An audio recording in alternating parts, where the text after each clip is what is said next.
Hello guys, আশা করি সকলেই ভালো আছেন। মোবাইল রিভিউ এর 11 নম্বর ভিডিওতে আপনাকে স্বাগতম। শুরুতে একটি কথা বলে নিই, যারা গেমিং এবং ক্যামেরার জন্য মোবাইল খুঁজছেন, আজকের এই ভিডিওটি তাদের জন্যই। আজকে স্ক্রিনে যে ফোনটি দেখতে পাচ্ছেন, ফোনটির নাম ইনফিনিক্স হট 40 প্রো। আমি নিশ্চিত যে আপনি এই ফোনটি দেখার পর আইফোন 14 সাথে মিলিয়ে ফেলেছেন। তার কারণ হচ্ছে ফোনটির অসাধারণ ডিজাইন। আচ্ছা, শুধু কি ডিজাইনে আইফোন 14 মতো, নাকি ফোনটিতে আসলে ভালো কিছু অফার করছে এবং এর স্পেসিফিকেশন, পারফরম্যান্স ও ক্যামেরায় ভালো কিছু থাকছে? তো এসব প্রশ্নের উত্তর নিয়েই আজকের এই ভিডিওটি। আমরা এই ভিডিওতে গেমিং ফোনটির প্রাইস সম্পর্কে জানবো, সেই সাথে ফোনটির ক্যামেরা, পারফরম্যান্স, ডিসপ্লে সম্পর্কেও ডিটেলে জানতে পারবো। সম্পূর্ণ ভিডিও জুড়ে আমি আকাশ আছি আপনাদের সাথে। আপনারা দেখছেন আপনাদের প্রিয় ইউটিউব চ্যানেল স্টার রূপকথা। তো চলুন শুরু করা যাক।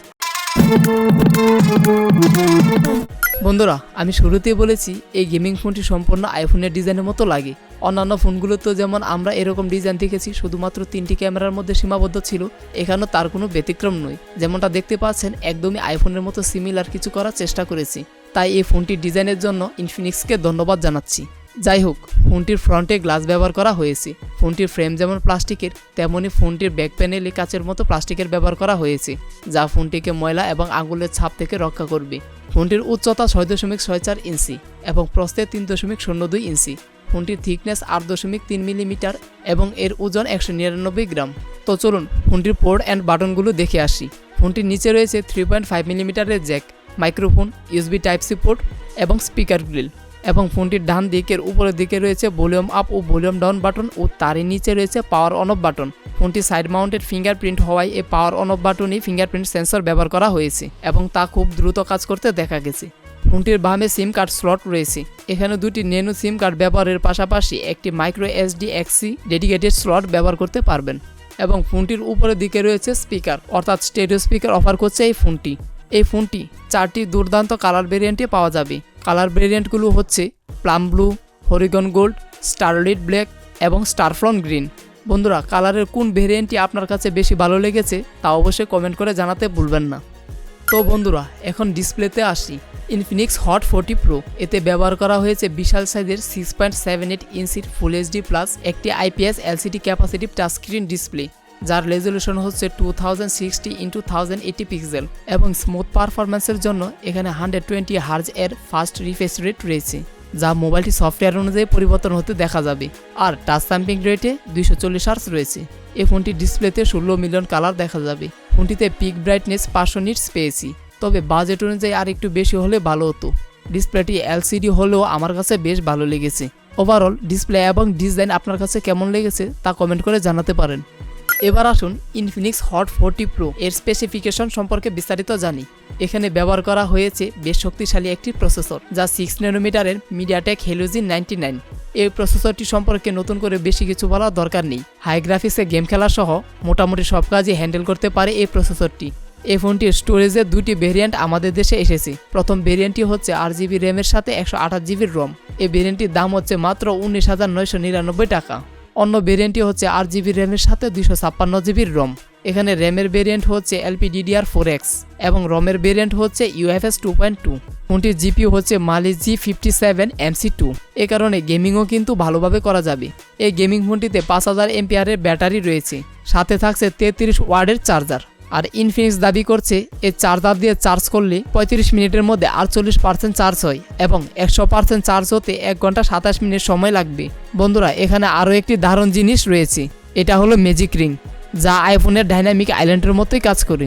তো বন্ধুরা, ফোনটির এত সুন্দর স্পেসিফিকেশনের জন্য আপনাদের কাছে একটি লাইক দেওয়ার অনুরোধ রইল। এখন এই গেমিং ফোনটির স্কোর কত এবং পারফরম্যান্স কেমন দেবে চলুন দেখে আসি। এর বেঞ্চমার্ক রেজাল্টে দেখা গেছে অন্তত স্কোর প্রায় 4 লাখের উপরে, যা এ বাজেটে অন্য ফোনগুলোর তুলনায় অনেক বেশি এগিয়ে আছে। থাকবেই তো ইনফিনিক্সের গেমিং ফোন বলে কথা। তবে এই ফোনটিতে গেম প্লে করে কেমন পারফরম্যান্স দেখা যাবে চলুন দেখি। প্রথমে পাবজি খেলে দেখা যাক। পাবজিতে সর্বোচ্চ হাই ফ্রেম রেটে এইচডি গ্রাফিক্সে খেলা যায়।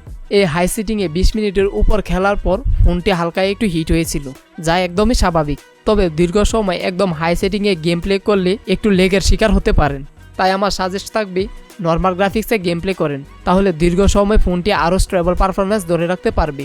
আবার মোবাইল রিজেন্ট গেমে আল্ট্রা গ্রাফিক্সে সুপার এইচডি মোড অন করে খেলতে পারবেন, যেটি আপনারা ভিডিওতে দেখতে পারছেন। এবং অন্যান্য হাই কোয়ালিটি গেমগুলো এই ফোনটি দিয়ে খুব স্মুথভাবে খেলতে পারবেন। আমি মনে করি গেম খেলার জন্য এই ফোনটি আসলেই বাজেট অনুযায়ী অন্যান্য ফোন থেকে এগিয়ে আছে। এই ফোনটিতে অপারেটিং সিস্টেমের জন্য ব্যবহার করা হয়েছে অ্যান্ড্রয়েড 13 এবং ইউআই ভার্সন হিসেবে থাকছে XOS 13.5। তবে আমি মনে করি এখানে অ্যান্ড্রয়েড 14 দিলে বাজেট অনুযায়ী আরেকটু ভালো হতো। ফোনটির সাইড মাউন্টেড ফিঙ্গারপ্রিন্ট সেন্সরটি অ্যানিমেশনের সাথে খুবই দ্রুত কাজ করছিল। ফোনটির ডিসপ্লে একটু বড়সড় হওয়ায় ভিডিও দেখেও খুব দারুণ লাগছিল এবং স্টেরিও স্পিকারের সাপোর্ট খুব ভালো পেয়েছি। তবে 80%-এর উপর সাউন্ড দিয়ে ফোনটির রিয়ার প্যানেলটি তার কভার ছাড়া হালকা ভাইব্রেশন হতে দেখা গেছে। এই ফোনটির কানেক্টিভিটিও অসাধারণ দেখা গেছে। আপনারা যারা 20,000-এর মধ্যে গেমিং ফোন খুঁজছেন তারা এই ফোনটি নিতে পারেন। ফোনটির এত সুন্দর পারফরম্যান্সের জন্য ভিডিওটিতে একটি লাইক দেওয়ার অনুরোধ করছি। অলরাইট, এবার আসুন ইনফিনিক্স হট 40 প্রো এর ক্যামেরা সম্পর্কে ডিটেইলে বলি। ফোনটিতে একটি বক্সের মধ্যে ট্রিপল ক্যামেরা সেট আপ করেছি, যদিও কাজের সেন্সর মাত্র একটি। যাই হোক, এখানে ব্যবহার করা হয়েছে 108 মেগাপিক্সেলের মেন শুটার। দ্বিতীয় ক্যামেরাটি হচ্ছে 2 মেগাপিক্সেলের একটি মাইক্রো সেন্সর এবং তৃতীয়টি 0.08 মেগাপিক্সেলের একটি এআই সেন্সর। এবং ফ্রন্টে আসলে এখানে পেয়ে যাবেন 32 মেগাপিক্সেলের একটি সেলফি ক্যামেরা। এখন আপনাদের পিছনের ক্যামেরা দিয়ে তোলা কিছু ছবি ধাপে ধাপে দেখাচ্ছি।